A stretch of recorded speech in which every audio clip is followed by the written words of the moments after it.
For this video review, I purchased a wireless airbrush to see if they're too good to be true.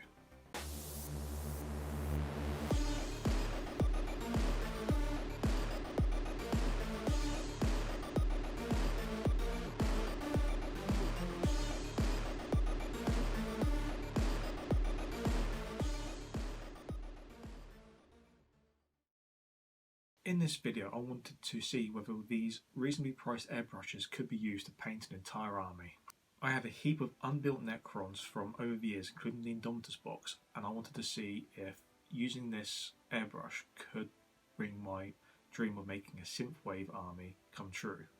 So I want to find out if this wireless airbrush is any good and whether it holds up to long-term use. I bought this airbrush after seeing a couple of adverts on Instagram, and all of a sudden some posts started appearing on Facebook where people were asking if they were any good.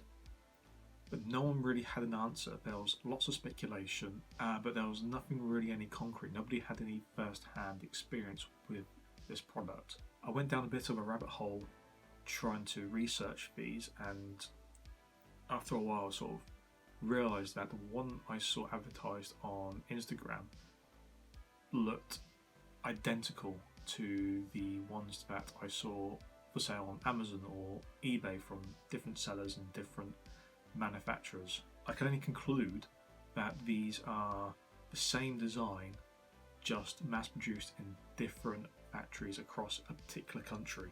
The brand of this airbrush that I purchased on Amazon is called Victool. So let's see what's in the box and then let's see if it's any good.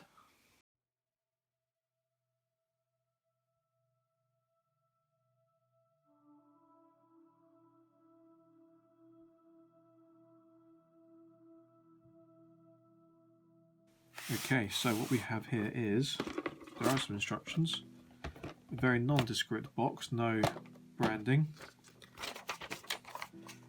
instruction manual with what I would expect from a company where English is not their first language, poor punctuation. Please read this instruction manual carefully. It's hardly a manual. Manual's like a booklet or book with pages. This is a how-to sheet. If you have Model A airbrush, you could start to use when... I don't know which model I've got. There's literally nothing on here. Okay, let's just take this out and have a look at what we got. We've got the compressor. Oh, it's actually got charge in it. Okay, it got delivered with charge in it. We've got the actual airbrush with the reservoir. Okay.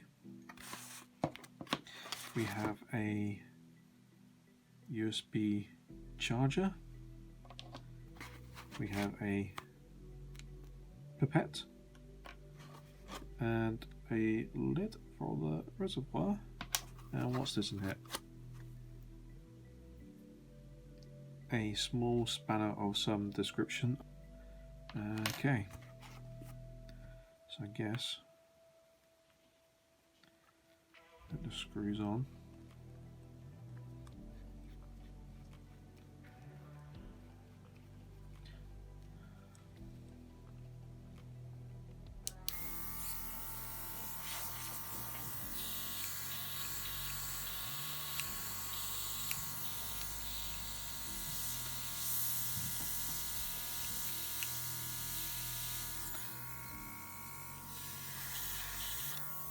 It's not as loud as I thought it was going to be.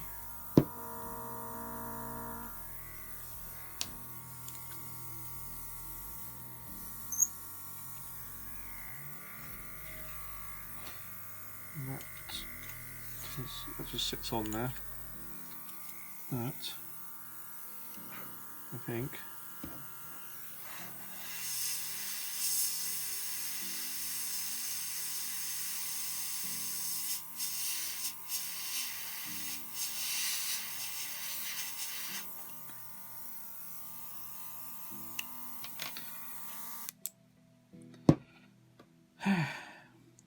looks like the charging port.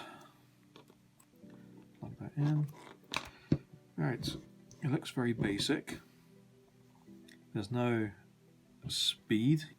I think this is literally a case of it's going to be for priming models, popping on a base color, maybe some zenith shading. I can't see it being used for any detail work. Maybe some glows on energy weapons or lights. I'm going to have to give it a proper go. This was going to be part of a video where I was going to demonstrate its usage and what sort of results you can get with it, but it broke after the 4th time of me using it. I first used it on Monday just gone, and I had issues with it, the actual airbrush itself blocking. I was using thinner and airbrush paints from Vallejo, but it was still jamming up the airbrush mechanism, so I ordered some flow improver and then waited a day or two for it to arrive. So on Wednesday, when it arrived, I added the flow improver and the airbrush worked fine. I managed to do a first coat of primer on a tank, and I managed to spray paint prime a Necron Lord. And then on Friday I got some new paints from Turbo Dork, and I wanted to see how well the airbrush could do some gloss black priming and then some of these colour shift paints.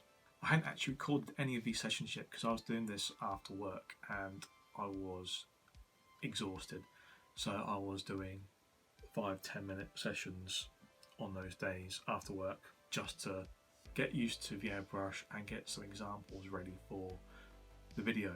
So come Saturday, I had set up my hobby space ready for recording. I had my Lazy Susan in a box ready to start some spraying, had my camera set up with the lights all shining in, and I had some Necrons ready to try out some of these new colour shift paints. I had a tank ready for doing some priming, and I had a Chaos Psycho ready to do some OSL.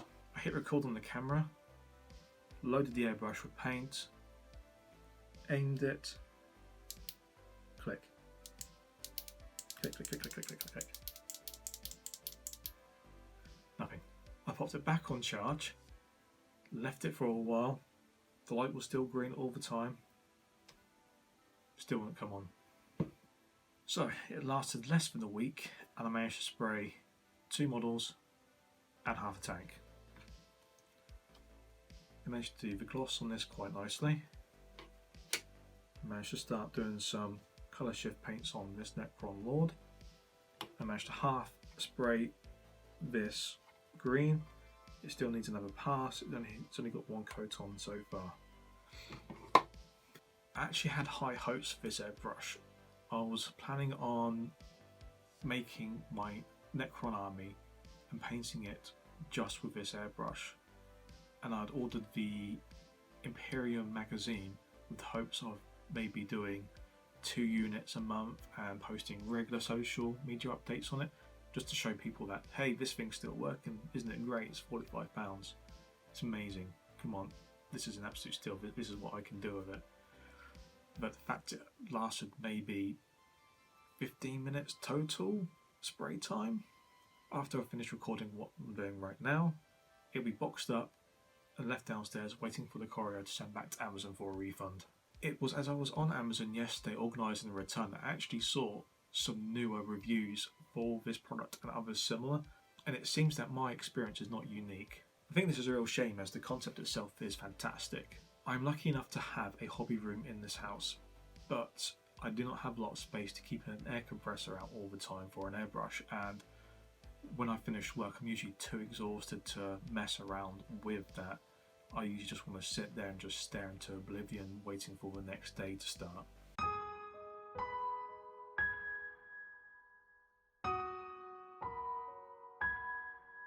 So having this thing to hand so I can do the odd miniature would have been absolutely fantastic. There's lots of comments on Faceballs about how it looked like it would be awkward to hold. After only a short time of using this, I actually have to disagree with that. The vibration when it was on didn't affect my aim, and the weight of it's actually quite nice. It fits in your palm of your hand like so. You can use your finger like that, or if you're so inclined, use your thumb. It's a bit awkward, but yeah, it was fine. I love the idea behind these, but I would say 100% wait for a more reliable manufacturer to make one of these. The downside to that would be that the cost will increase. That being said, that if this had worked for a lot longer, then £45 would have been an absolute steal.